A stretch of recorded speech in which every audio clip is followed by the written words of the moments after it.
பள்ளி கல்லூரி மாணவர்கள் அவங்களுடைய ஸ்கில், அவங்களுடைய வேலை வாய்ப்பு அந்த துறைகளை நோக்கி அவங்களை நகர்த்துறதுக்கான ஒரு திட்டம். சிம்பிளா சொல்லணும், இப்படி தான் சொல்றேன்.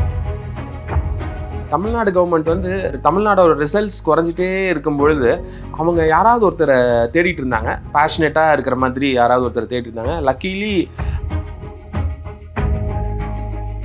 நான் முதல்வன்னா இந்த அரசோட ரொம்ப முக்கியமான ஒரு திட்டம் இல்லையா? கண்டிப்பா கண்டிப்பா ஒரு ஃபிளாக்ஷிப் ப்ரோக்ராம்ல முதல்வரனுடைய கனவு திட்டம். ஓகே, ஒரு நல்ல வேலை வாங்கி கொடுத்தணும், ஒரு நல்ல வேலைக்கு நீ போயிடலாம், நல்ல வேலைக்கு போயிடலாம், ஏதோ ஒரு வேலை இல்லை, நல்ல வேலை. மாசம் 7,500 ரூபாய் ஊக்கத்தொகை கொடுப்போம். 10 மாசம் கொடுப்போம். ப்ரிலிமினரிக்காக. எவ்வளவு பேருக்கு இப்படி கொடுக்குறீங்க? 1000 பேர் கொடுக்குறோம் ஒரு வருஷத்துக்கு. போன வருஷம் தான் ஃபர்ஸ்ட் வருஷம், இந்த வருஷம் இப்போ செகண்ட் வருஷம் கொடுக்க ஆரம்பிக்க போறோம். இந்த ஒரு காமன் எக்ஸாம் வைக்கிறோம். அந்த எக்ஸாம்ல நீங்க வந்து ஸ்டைஃபண்ட் வேணும்னா ஸ்டைஃபண்ட் ஆட் பண்ணலாம், ஸ்டைஃபண்ட் பிளஸ் ட்ரைனிங் வேணும்னா ஸ்டைஃபண்ட் பிளஸ் ட்ரைனிங் நீங்க ஆட் பண்ணலாம். இதுல எவ்வளவு பேர் பெண்கள், எவ்வளவு பேர் ஆண்கள்? 30% வரைக்கும் பெண்கள். மத்திய அரசினுடைய பணிகள் பற்றிய ஒரு புரிதலை வந்து மாணவ சமூகத்துக்கு மத்தியில் அதிகமாக்குறீங்கன்னு எடுத்துக்கலாம். நம்ம ஊர் பசங்க நிறைய வேலை பார்க்கணும், அப்பதான் சர்வீஸ் டெலிவரி ஈஸியா இருக்கும். தமிழக மாணவர்கள்ட்ட இருக்கக்கூடிய ஒரு தனித்த திறமை இது இருக்கு, தமிழக மாணவர்கள் இன்னமும் இந்த ஏரியாலலாம் கவனமா இருந்தா கொஞ்சம் நல்லா இருக்கும் அப்படிங்கிற மாதிரி எதை நினைக்கிறீங்க? அகாடமிக்கலாக வந்து பயங்கர ஸ்ட்ராங்காக இருக்காங்க, ஈஸியாக கிராஸ் பண்ணிக்கிறாங்க, புரிஞ்சுக்கிறாங்க, அதெல்லாம் பண்ணுறாங்க. ஆனால் கொஞ்சம் சஸ்டெயின் பண்ண மாட்டேங்கிறாங்க.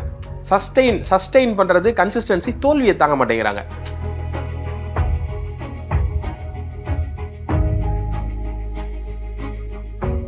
நான் முதல்வன்னா இந்த அரசோட ரொம்ப முக்கியமான ஒரு திட்டம் இல்லையா? கண்டிப்பா கண்டிப்பா ஒரு ஃபிளாக்ஷிப் ப்ரோக்ராம்ல முதல்வரனுடைய கனவு திட்டம் நான் முதல்வன்.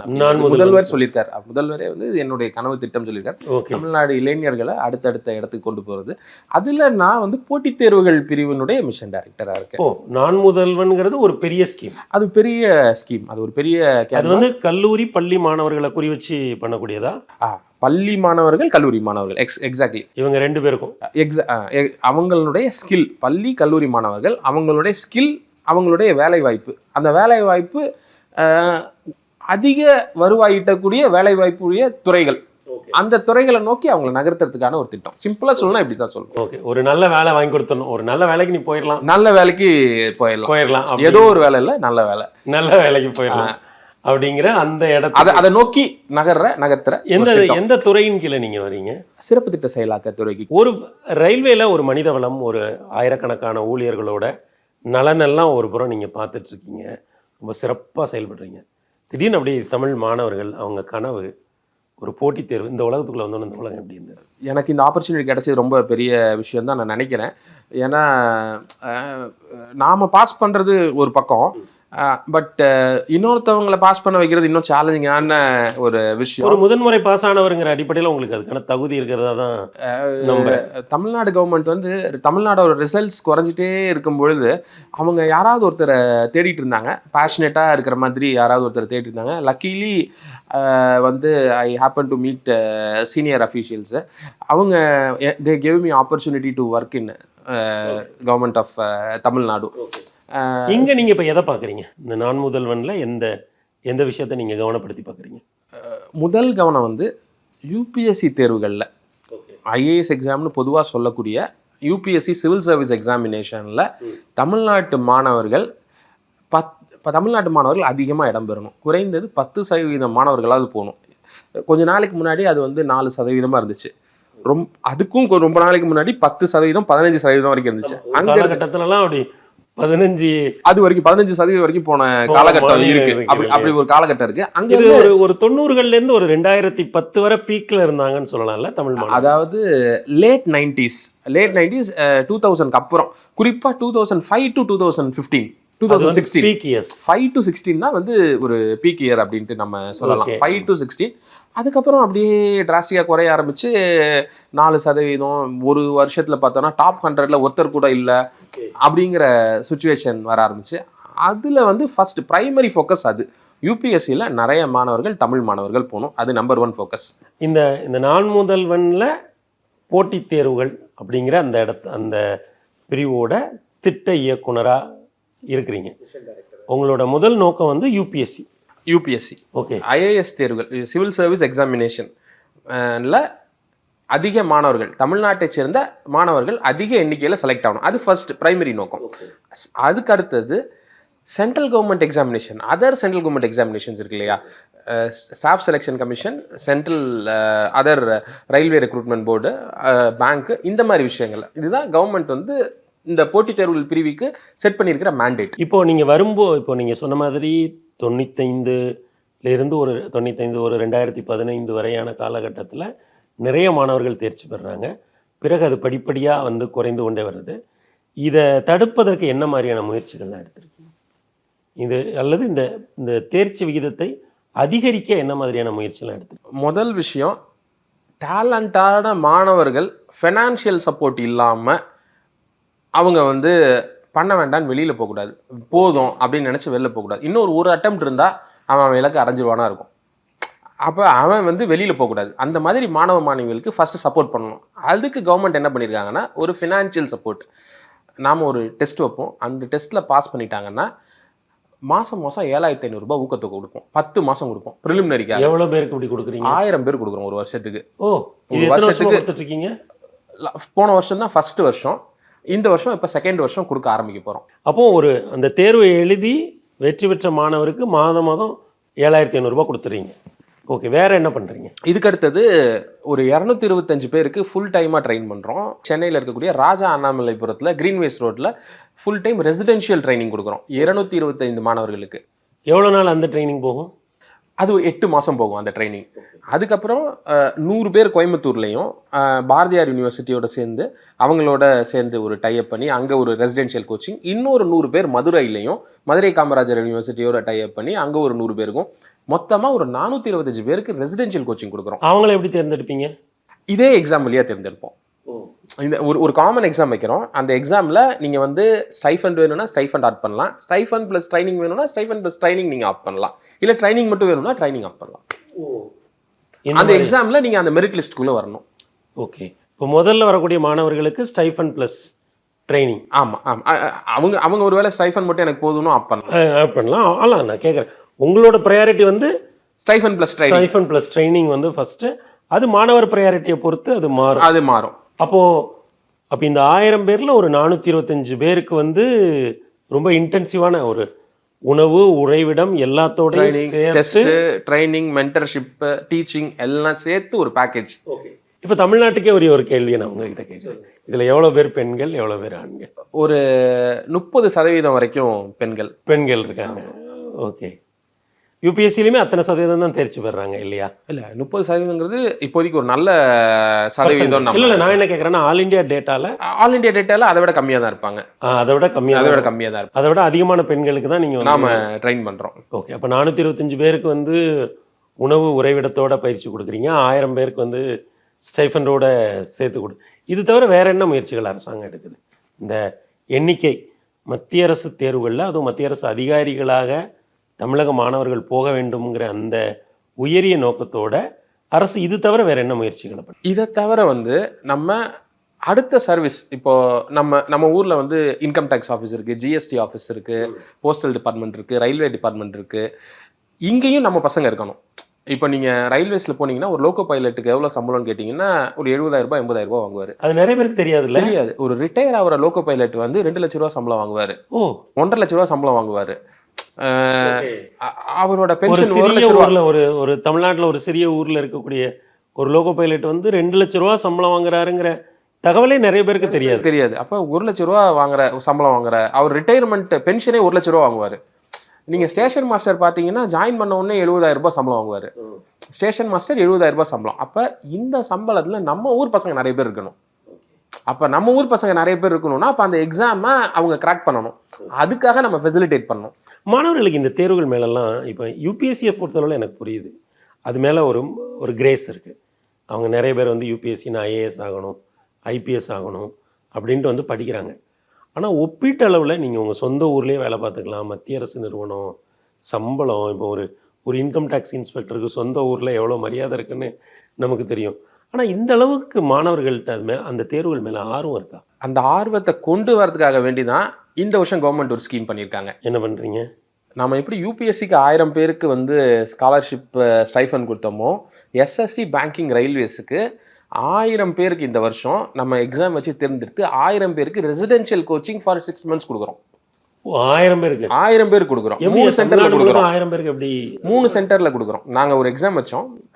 அந்த எக்ஸாம் வந்து ஜூலைல நடந்துச்சு. அந்த எக்ஸாம்ல இருந்து ஒரு 1000 பேரை செலக்ட் பண்ணி அவங்கள வந்து சென்னையில ஒரு சென்டர், கோயம்புத்தூர் ரீஜனுக்கான சென்டர் வந்து சேலத்துல வச்சிருக்கோம், மதுரை ரீஜனுக்கு ஒரு சென்டர், 3 சென்டர்ல பிரிச்சு அவங்களுக்கு ரெசிடென்ஷியல் ட்ரைனிங் தலா ஒரு 300 பேர் ஒரு 300 பேர். இதோட நோக்கம் என்னன்னா, எப்போ வந்து நிறைய பேருக்கு இவ்வளோ சம்பளம் இருக்கு, இந்த பொசிஷன்ல இப்படி பண்ண முடியும் அப்படிங்கிறதெல்லாம் இருந்தா கூட கடைசியா எப்போ வந்து பையன் நம்ப ஆரம்பிப்பான்னா, ஏன் முன்னாடி என்னை பார்த்து யாராவது ஆயிருக்கானா, என் ஊர்ல குரூப் 4 எக்ஸாம் எழுதி ஒரு அண்ணன் சீயிங் இஸ் பிலீவிங் ஒரு அண்ணன் விஓ ஆயிருக்காரு என் ஊர்ல எனக்கு பக்கத்துல. அப்ப நான் குரூப் 4 எக்ஸாம் படிக்கிறேன்.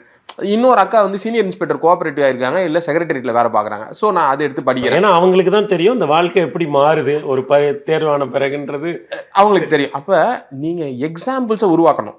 நம்ம ஒரு மாஸ் லெவல்ல பண்ணும்பொழுது எல்லாத்துக்குமே நம்ம வந்து ஒரு 10,000 பேரை ட்ரெயின் பண்ண முடியுமா, 50,000 பேரை ட்ரெயின் பண்ண முடியுமா தெரியாது.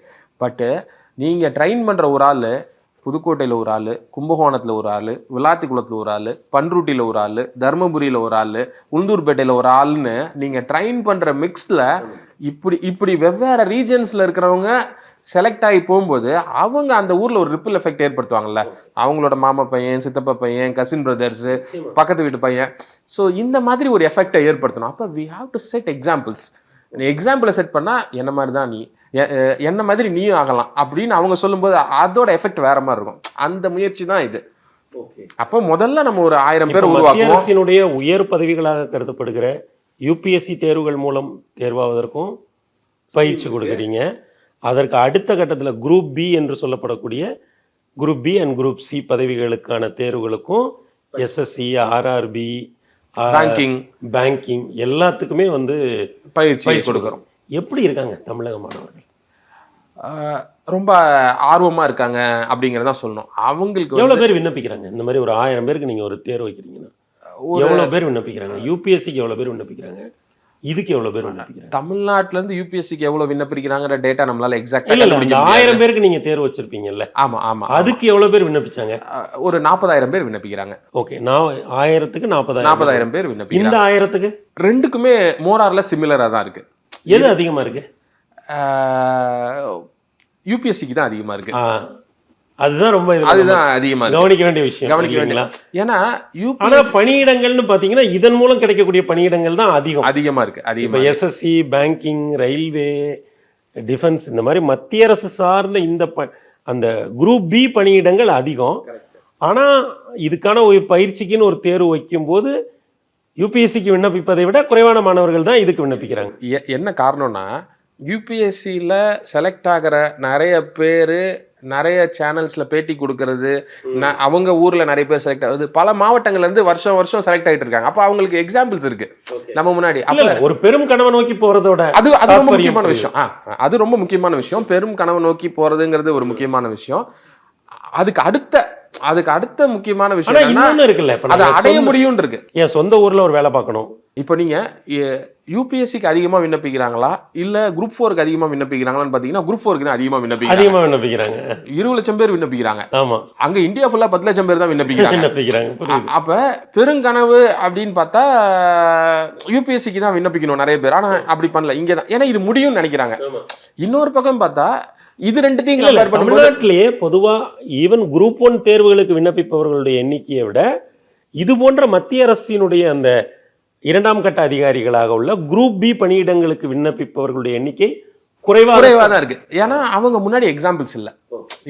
இந்த எக்ஸாமை நம்மளால பாஸ் பண்ண முடியுங்கிற எக்ஸாம்பிள்ஸ் இல்லாததுனால அவங்களுக்கு ஒரு நம்பிக்கை வர மாட்டேங்குது. இப்போ நம்ம செஞ்சு காட்டிட்டோம்னா போதும். இப்போ சிறிய ஊர்களுக்கெல்லாம் மத்திய அரசு அலுவலகத்துக்கு போகும்போது அங்க ஒரு வெளிமாநிலத்தை சேர்ந்தவர் இருப்பதற்கான காரணம் வந்து நம்ம மாணவர்கள்ட்ட இல்லாத ஒரு அக்கறை இல்லை, அந்த தேர்வுகள் பற்றிய ஒரு பெரிய புரிதல் இல்லைங்கிறதா ஒரு காரணம் இல்லைங்களா? எங்கேயோ ஒரு இடத்துல அந்த சங்கிலி அறுந்து போச்சு. ஏதோ ஒரு இடத்துல அந்த சங்கிலி அறுந்து போச்சு. ஒரு பக்கம் வந்து நமக்கு ஆப்பர்ச்சுனிட்டிஸ் நிறைய. நம்பர் 1 நம்ம சென்னை இருக்குது, பெங்களூர் இருக்குது, சாஃப்ட்வேர் ஆப்பர்ச்சுனிட்டிஸ் நிறைய இருக்குது. அது ஒரு காரணம். 2வது வந்து இங்கிலீஷ் ஸ்பீக்கிங்னால நமக்கு கிடைக்கக்கூடிய வாய்ப்புகள். ஓகே, நீங்கள் வேறு சில மாநிலங்களை பார்க்கும்போது அவங்களோட இங்கிலீஷ் ஸ்பீக்கிங் ஸ்கில்ஸ் வந்து கம்மியாக இருக்கிறனால இதுதான் அதுதான் அவங்களுக்கு ஒரே ஆப்பர்ச்சுனிட்டியாக இருக்குது. அப்போ அதில் நிறைய அவங்களுக்கு எக்ஸாம்பிள்ஸ் இருக்காங்க. அங்கே உன் வாழ்க்கை எப்படிடா மேம்பட்டுச்சு அப்படின்ட்டு நீங்கள் தமிழ்நாட்டில் ஒருத்தனை கேட்டிங்கன்னா, அவங்க பக்கத்து வீட்லையோ அவங்க தெருவுலையோ யாரோ ஒரு அண்ணன் இன்ஜினியரிங் படிச்சிருப்பாரு. இன்ஜினியரிங் படிச்சுட்டு இங்கே ஒரு சாஃப்ட்வேர் கம்பெனியில் வேலை பார்த்துருப்பாரு. அமெரிக்கா போயிருப்பாரு. அவங்க வீடு கடனாக இருந்திருக்கும். காசு அமைச்சிருப்பாரு. வீடு கட்டியிருப்பாங்க. இடம் வாங்கியிருப்பாங்க. இப்படி இவங்க வளர்ந்துருப்பாங்க. இன்னொருத்தனை நம்ம அந்த பக்கம் பார்த்தா அவன் போய் ஒரு இன்கம் டேக்ஸ்லையோ எதுலையோ ஒன்றில் வேலை பார்த்துருப்பான். அதே மாதிரி ஒரு பொண்ணை கல்யாணம் பண்ணியிருப்பான். அந்த பொண்ணும் கவர்மெண்ட்டில் வேலை பார்ப்பாங்க, சென்ட்ரல் கவர்மெண்ட்டில். 2 பேரும் சம்பாரித்து இதை பண்ணியிருக்காங்க. அப்போ 2 பேருக்கும் வேறு வேறு எக்ஸாம்பிள்ஸ் இருக்குது. ஸோ அப்போ இங்கிலீஷுங்கிறது வந்து இவங்களுக்கு, பட் அதுக்காக குறைஞ்சபட்சம் நம்ம ஊருக்குள்ளே நம்ம வேலை பார்க்கணும்ல. அப்போ நம்ம அந்த எக்ஸாமை விட்டுற முடியாது. இந்த அரசு வந்த பிறகு உங்களை போன்றவர்கள் இந்த திட்டத்துக்கு வந்த பிறகு மத்திய அரசினுடைய பணிகள் பற்றிய ஒரு புரிதலை வந்து மாணவ சமூகத்துக்கு மத்தியில் அதிகமாக்குறீங்கன்னு எடுத்துக்கலாம். கண்டிப்பாக நம்ம ஊர் பசங்க நிறைய வேலை பார்க்கணும். அப்போ தான் சர்வீஸ் டெலிவரி ஈஸியாக இருக்கும். ஒரு ஜிஎஸ்டி ஆஃபீஸில் இல்லை ஒரு இன்கம் டேக்ஸ் ஆஃபீஸில் நம்ம போய் ஒரு டேக்ஸ் ஃபைலிங் பண்ண ஒரு அட்ஜுடிகேஷன் சம்மந்தமாக நம்ம போகிறோம். இல்லை ஒரு விஷயத்தை ஏதோ ஒன்று நம்ம சென்ட்ரல் கவர்மெண்ட்டு கூட நம்ம கனெக்ஷன் வச்சுக்கிறோன்னா, நீங்கள் உங்களோட பிரச்சனையை அவங்களால புரிஞ்சுக்க முடியலன்னா அப்போ அது சங்கடமாக இருக்கும் இல்லையா? அப்போ நம்ம ஊர் பையன் நிறைய இருக்கும் பொழுது தான் அது நடக்கும். அப்போ அந்த சங்கிலி அருந்துருச்சு, அதை நம்ம புரிஞ்சுக்கிட்டோம். அதை திருப்பி மீட்டெடுக்கணும். அதை மீட்டெடுத்தால் தான் நம்ம ஊர் பிஸ்னஸ்க்கே நல்லது. மொத்த சூழலுக்குமே அதுதான் நல்லது. அப்போ திரும்பி நம்ம எக்ஸாம்பிள்ஸை செட் பண்ணணும்.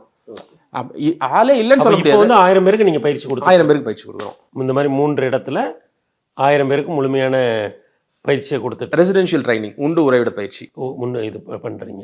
இது தவிர இப்போ நீங்கள் மாணவர்களை சந்திக்கிறப்போ தமிழக மாணவர்கள்ட்ட இருக்கக்கூடிய ஒரு தனித்த திறமை இது இருக்குது, தமிழக மாணவர்கள் இன்னமும் இந்த ஏரியாலலாம் கவனமாக இருந்தால் கொஞ்சம் நல்லாயிருக்கும் அப்படிங்கிற மாதிரி எதை நினைக்கிறீங்க? தமிழக மாணவர்கள் வந்து அகாடமிக்கலாக ஸ்ட்ராங்காக இருக்கான். அகாடமிக்கலாக வந்து பயங்கர ஸ்ட்ராங்காக இருக்காங்க.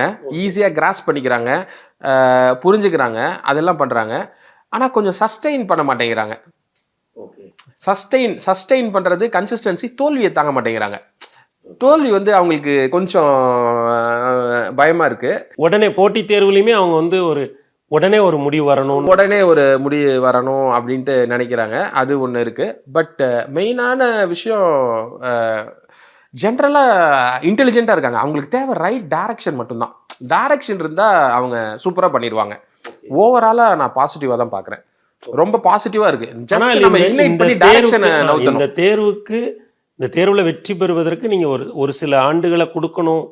அந்த இடத்துல தமிழக மாணவர்கள் கொஞ்சம் இருக்கிறாங்க. நாம் வந்து ஒரு 2 வருஷம் அவங்கள ஸ்ட்ரீம்லைன் பண்ணிட்டோம்னா அந்த மொமெண்டம் கெயின் ஆயிடுச்சுன்னா, அதான் அந்த சங்கிலி எங்கேயோ அருந்து அப்படியே கீழே வந்துக்கிட்டே இருக்குது. அது யூபிஎஸ்சியாக இருந்தாலும் சரி, எஸ்எஸ்சியாக இருந்தாலும் சரி, அது ஒரு மாதிரி கீழே வந்துகிட்டே இருக்குது. அதை நம்ம ரெஜவனேட் பண்ணணும்.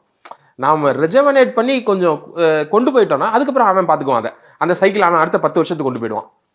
அதுக்கப்புறம் வேற யாராவது வருவாங்க, வேற ஒரு ஸ்கீம் வரும், அந்த ஸ்கீமில் திருப்பி ரெஜுனேட் பண்ணிக்கலாம்.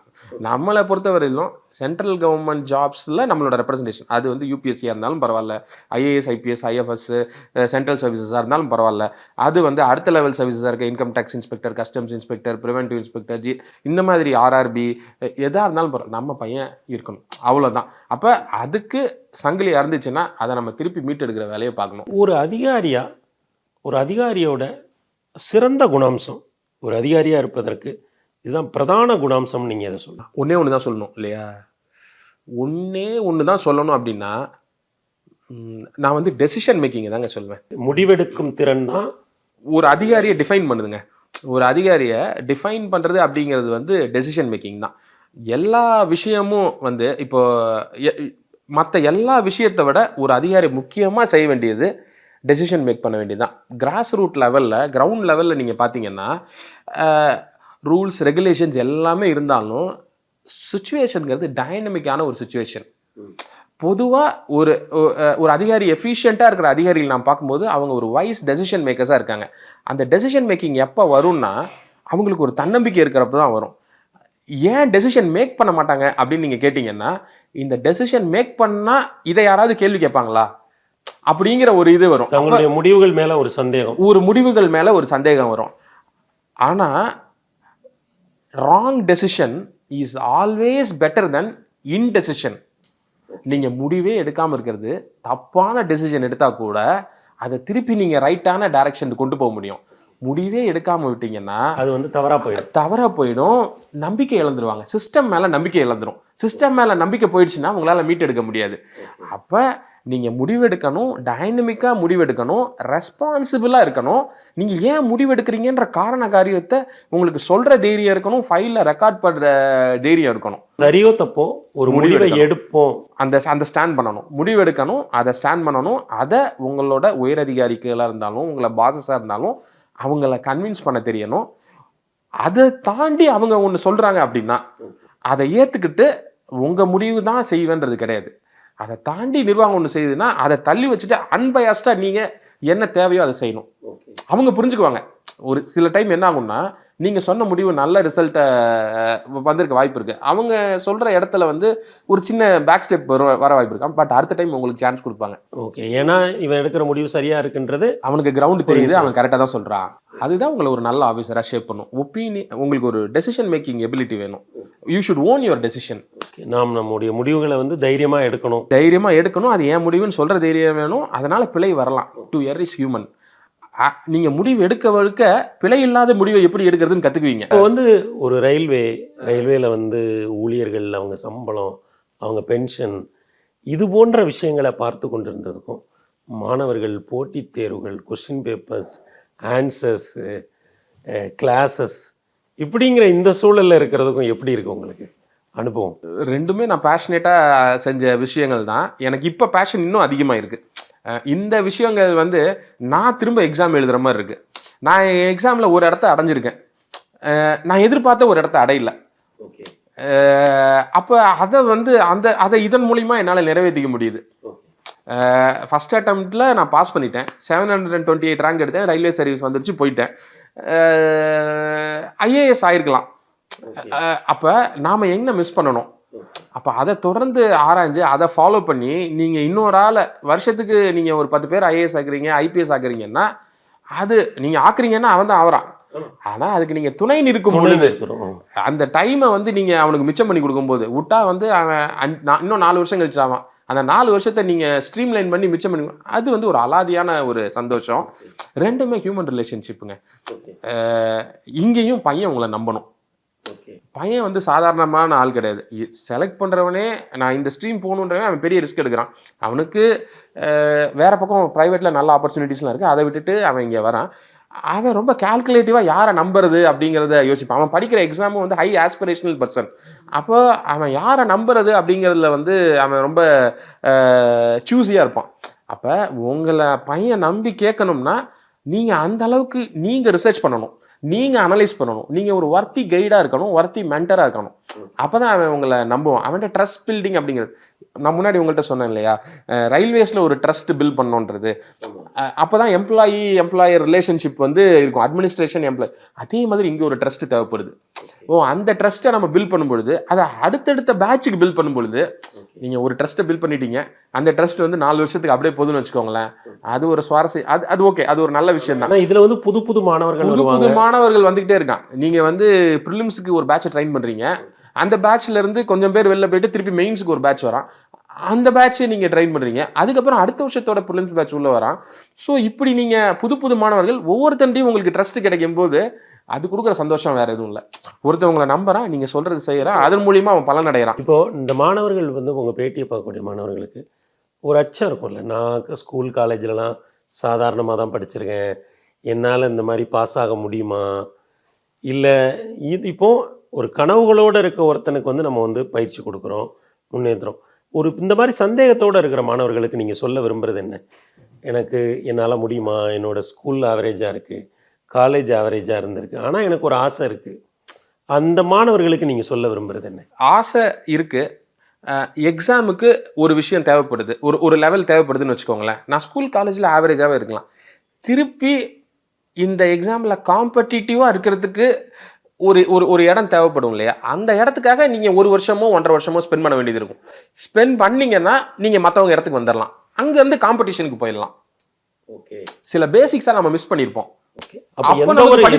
எந்த ஒரு மாணவருமே தன்னுடைய தகுதியின்மை பற்றிலாம் யோசிக்காமல் ஒரு 1.5 வருஷம் நான் ஒர்க் பண்ணேன்னா இந்த தேர்வுக்கு தகுதியான ஒரு இடத்துக்கு நான் போயிடுறேன்னு உறுதியாக நம்பலாம். வரலாம். சிலர் வந்து உள்ள வரும்பொழுதே தகுதியானவங்களா வருவாங்க. ஏன்னா ஸ்கூல் ஃபவுண்டேஷன் அவங்க ஸ்ட்ராங்கா போட்டுட்டாங்க இருப்பாங்க. அப்போ நான் அந்த ஃபவுண்டேஷனை ஸ்ட்ராங்கா வச்சுக்கலன்னா அதுக்கு தேவைப்படக்கூடிய காலம் ஒரு 1.5 வருஷம். அப்போ நீங்க ஒரு ஃபவுண்டேஷனை கிரியேட் பண்ணணும். அப்போ நீங்க நம்ம பொதுவாக சொல்லிடலாம், ஒரு மாணவர் வந்து ஆசைப்படுறாரு, நான் ஒரு அரசு வேலைக்கு போகணும்னு நினைக்கிறாரு அப்படின்னா, இந்த ஒரு 1.5 வருஷம் ஒரு ஹார்ட் ஒர்க் பண்ணார் அப்படின்னா, அவர் எந்த இடத்துல இருந்தாலும் அந்த தேர்வுக்கு தன்னை வந்து தகுதிப்படுத்திக்கக்கூடிய இடத்துக்கு அவர் வந்துருவார். காம்படிட்டிவா மாறிடுவார். ஒரு காம்படிட்டிவா மாறிடுவார். இதுதான் நீங்க சொல்லக்கூடிய ஒரு மந்திர சொல். கண்டிப்பா. ஒரு எந்த ஒரு மாணவனாலையும் ஒரு 1.5 வருட தொடர் உழைப்பின் மூலம் தன்னை வந்து அந்த தேர்வுக்கு தகுதியான ஒரு ஆளாக வார்த்து கொள்ள முடியும். அதற்கான உதவியை வந்து அரசும் இப்போ வந்து பண்ணிட்டு இருக்கு. ஆமா, அரசும் பண்ணிட்டு இருக்கு. கண்டிப்பா அரசு வந்து நம்ம ஒரு 1000 பேருக்கு ட்ரைனிங் கொடுக்குறோம். அந்த 1000 பேருக்கு ட்ரைனிங்கிறது நம்ம ஒரு தகுதி தேர்வு வைக்கிறோம். நீங்க ஒரு 1.5 வருஷம் ப்ரிப்பேர் பண்ணும்போது தகுதியான ஆளா மாறிடுவீங்க. அந்த எக்ஸாம் பாஸ் பண்ணிட்டு வந்தீங்கன்னா நாங்க அதுக்கப்புறம் உங்களை பார்த்துக்குவோம். இது மட்டும் இல்லாம நாம டெஸ்ட் வச்சதுக்கு அப்புறம் ட்ரைனிங் கொடுக்குறோன்றது மட்டும் இல்ல, தனியா ஒரு யூடியூப் சேனல் ரன் பண்றோம். AICCTN அப்படிங்கிற ஒரு யூடியூப் சேனல் இருக்கு. அந்த AICSCC all India civil service coaching centre, அதோட ஷார்ட் ஃபார்ம் தான் AICSCC. அப்படி ஒரு யூடியூப் சேனல். அதில் வந்து யூபிஎஸ்சியினுடைய ஃபவுண்டேஷனல் கோர்சஸ் எல்லாமே ஃப்ரீயாக ஸ்ட்ரீம் பண்ணுறோம். எல்லா வீடியோஸும் இருக்குது. அந்த வீடியோஸை நீங்கள் பார்த்தீங்கன்னாவே உங்களுக்கு ஒரு நாலேஜ் கிடைச்சிரும். அங்கேருந்து நீங்கள் பில்ட் பண்ண ஆரம்பிச்சிங்கன்னா உங்களுக்கு ரொம்ப ஈஸியாக இருக்கும். இப்போ மாணவர்கள் வந்து நேரடியாக இப்போ என்னால் ஒரு வகுப்புக்கு வர முடியல, இதை பற்றி நான் புரிஞ்சுக்க விரும்புகிறேன், இதை பற்றி நான் தெரிஞ்சுக்க விரும்புகிறேன், அல்லது இப்போ கல்லூரியில் படிக்கக்கூடிய மாணவர்கள் வந்து இதை தெரிஞ்சுக்கணும் அப்படின்னா இந்த யூடியூப்பை போய் பார்த்தா இது பற்றின முழுமையான இந்த தேர்வு பற்றின எல்லா விவரங்களுமே அதில் இருக்குது. தாராளமாக எல்லா கோர்சஸுமே இருக்குது. குறிப்பாக ஜென்ரல் ஸ்டடீஸினுடைய எல்லா சப்ஜெக்டும் அதில் கோர்ஸாக இருக்குது. நீங்கள் ஜென்ரல் ஸ்டடீஸில் உங்களுக்கு எக்கனாமிக்ஸ் இருக்கா, இந்தியன் பாலிட்டி, இந்தியன் கான்ஸ்டிடியூஷன் இருக்கா, ஜாகிரஃபியா, சயின்ஸ் அண்ட் டெக்னாலஜியா, இந்த மாதிரி எல்லா சப்ஜெக்ட்டுமே அதில் வந்து ஆன்லைன் கோர்சஸாக மாற்றி வச்சுருக்கோம். அது ஃப்ரீ ஆக்சஸ், எல்லாரும் ஃப்ரீ ஆக்சஸ் பண்ணக்கூடிய இடத்துல இருக்குது. சார் நான் திருநெல்வேலியில் இருக்கேன், கன்னியாகுமரியில் இருக்கேன், தருமபுரியில் இருக்கேன், என்னால் சென்னை வந்து படிக்க முடியாது, சென்னை வந்து என்னால் தங்க முடியாது, அட்லீஸ்ட் நான் வந்து உங்கள் எக்ஸாம் பாஸ் பண்ணேன்னா எனக்கு ஸ்டைஃபண்ட் கிடச்சிரும், நான் வந்து அங்கே தங்கி படிக்க முடியும், ஆனால் அதுக்கு படிக்கிறதுக்கு வந்து எனக்கு வழி இல்லை சார், அது அப்படின்னா நீ கவலைப்படாதப்பா, இந்த யூடியூப் சேனலை பாரு, அதை சின்சியராக படி, எங்களோட கொஸ்டின் பேப்பர்ஸ்லாம் ஆன்லைனில் அவைலபிளாக இருக்குது, அதை ரிப்பீட்டடாக பாரு. அப்போ அதுலேருந்து ஒரு பேட்டர்ன் பாரு, UPSC previous year question paper பாரு, அதுலேருந்து ஒரு பேட்டர்ன் பாரு, இதை வச்சுட்டு நீ ப்ரிப்பேர் பண்ணுவோம். ஊர்ல இருந்தே ப்ரிப்பேர் பண்ணினா நீ வந்து ஏன் எக்ஸாமுக்கு காம்படிட்டிவா மாறிடுவேன். உள்ள வந்துட்டீங்கன்னா யூடியூப் சேனலை பார்க்குற ஒரு பையன் வந்து அழகா உங்க போட்டித் தேர்வை எழுதி 2 வருஷத்துக்கு தேவையான ஸ்டைஃபண்டை வாங்கி அழகா படிச்சு அந்த தேர்வில் வெற்றி பெறுவதற்கான எல்லா வாய்ப்புகளையும் தமிழக ப்ரிலிம்ஸ்ல ஜெயிக்கிறாங்கல்ல மாணவர்கள். ப்ரிலிம்ஸ் ரிசல்ட் வந்த உடனே அவங்களுக்கு அரசு எதுவும் ஊக்கப்படுத்துதா? ப்ரிலிம்ஸில் கிளியர் பண்ணுற எல்லாத்துக்கும் 25,000 ரூபாய் ஸ்டைஃபண்ட் தரோம். அது இல்லாமல் ப்ரிலிம்ஸில் கிளியர் பண்ணுற ஒரு 225 மாணவர்களுக்கு சென்னையில் ஃபுல் டைம் ரெசிடென்ஷியல் கோச்சிங் தரோம். இது வந்து நீங்கள் மெயின்ஸுக்கு கொடுக்குறீங்க? மெயின்ஸுக்கு கொடுக்குறோம். ப்ரிலிம்ஸ் கிளியர் பண்ணுற மாணவர்களுக்கு மெயின்ஸ்க்கான ட்ரைனிங் வந்து நம்ம ராஜா அண்ணாமலைபுரத்தில் இருக்கக்கூடிய all India civil service coaching சென்டரில் 225 மாணவர்கள். தமிழ்நாட்டில் எந்த மாணவன் வந்து ப்ரிலிம்ஸ் கிளியர் பண்ணாலும் 25,000 ரூபாய் வந்து அரசாங்கம் தருது. அவங்க எங்கே வேணால் டெஸ்ட் போட்டு எழுதலாம். சில பசங்க வந்து டெல்லியில் ஆன்லைன் டெஸ்ட் வாங்கி எழுதணும்னு நினைப்பாங்க. அப்போ அந்த டெஸ்ட் எல்லாம் 10,000 ரூபாய், 20,000 ரூபாய், 25,000 ரூபாய் வரைக்கும் கூட இருக்கும் சில இடத்துல. சிலர் நம்ம ஊர்லேயே ப்ரைவேட் இன்ஸ்டிடியூஷன்ஸில் டெஸ்ட் வாங்கி எழுதணும்னு நினைப்பாங்க. ஸோ அப்போ அவங்களுக்கு உதவுற வகையில் அவங்க ஆல்ரெடி ஒரு ஃபேஸை கிளியர் பண்ணிட்டாங்க. ப்ரிலிம்ஸை 10 லட்சம் பேர்லேருந்து 13,000 பேருக்குள்ளே வந்துட்டாங்க. என்கிட்ட 10,000 ரூபாய் இல்லைன்ட்டு அவன் ஒரு இதை எழுதாம விட்டுறக்கூடாது. கவலைப்படாத, கவர்மெண்ட் பக்கத்தில் இருக்குன்னு கவர்மெண்ட் வந்து மாநில அரசு வந்து அவங்களுக்கு 25,000 ரூபாய் தராங்க நான் முதல்வன் திட்டத்துக்கு கீழே. ஓகே, இப்போ இன்டர்வியூ போகிற மாணவர்களுக்கு எதுவும் பண்ணுறீங்க? இன்டர்வியூ போகிற மாணவர்களுக்கு வந்து தமிழ்நாடு ஹவுஸ்ன்னு நம்ம டெல்லியில் இருக்குது. நாம் இங்கே மாடல் இன்டர்வியூ ட்ரைனிங்லாம் கொடுக்குறோம். தமிழ்நாடு ஹவுஸில் டெல்லியில் போய் எனக்கு என்ன தங்குறதுன்னு தெரியல, என்ன பண்ணுறதுன்னு தெரியல, டெல்லியில் தமிழ்நாடு ஹவுஸில் 15 நாள் அவங்க தங்கிக்க முடியும். அந்த இன்டர்வியூக்கு அவங்க டெல்லி போய் அந்த கிளைமேட்டுக்கு நல்லா அடாப்ட் ஆகி அங்கே ஒரு 2-3 மார்க் இன்டர்வியூ அட்டன் பண்ணிட்டு அதுக்கப்புறம் அவங்க வந்து நம்ம டோல்பூர் ஹவுஸில் போய் யூபிஎஸ்சி வந்து இருக்கிறது டோல்பூர் ஹவுஸில் போய் இன்டர்வியூ அட்டன் பண்ணலாம். ஒரு தமிழ்நாட்டு மாணவர்கள் ஒரு மத்திய அரசு பணிகளை நோக்கி ஆற்றுப்படுத்தக்கூடிய இடத்துல ஒரு மத்திய அரசு பணியில் இருக்கக்கூடிய ஒரு அதிகாரியாக நீங்கள் இருக்கிறீங்க. அதுக்கு நான் தமிழ்நாடு உயரதிகாரிகளுக்கும் தமிழ்நாடு துணை முதல்வருக்கும் தான் நான் நன்றி சொல்லணும். ஓகே.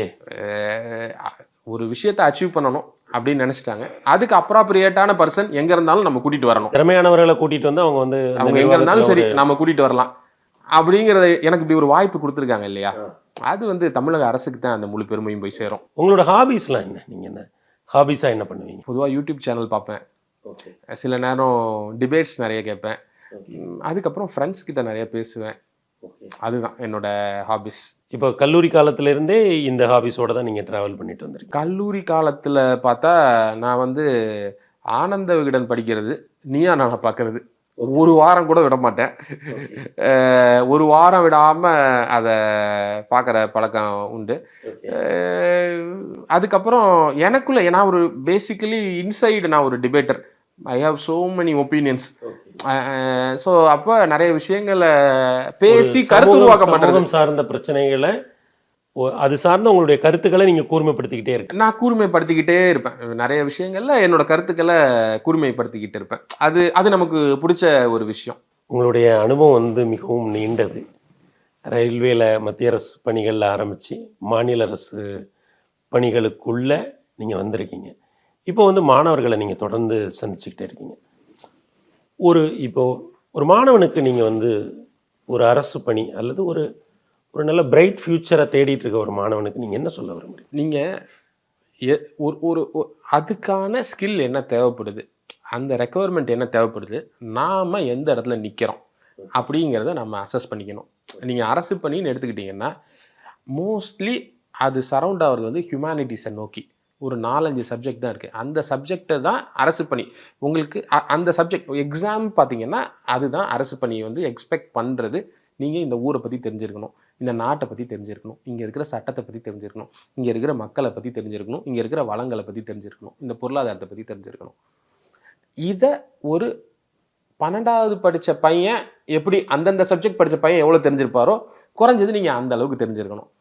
அதுக்கும் இன்னும் கொஞ்சம் அதிகமாக தெரிஞ்சுக்க முயற்சி பண்ணணும்.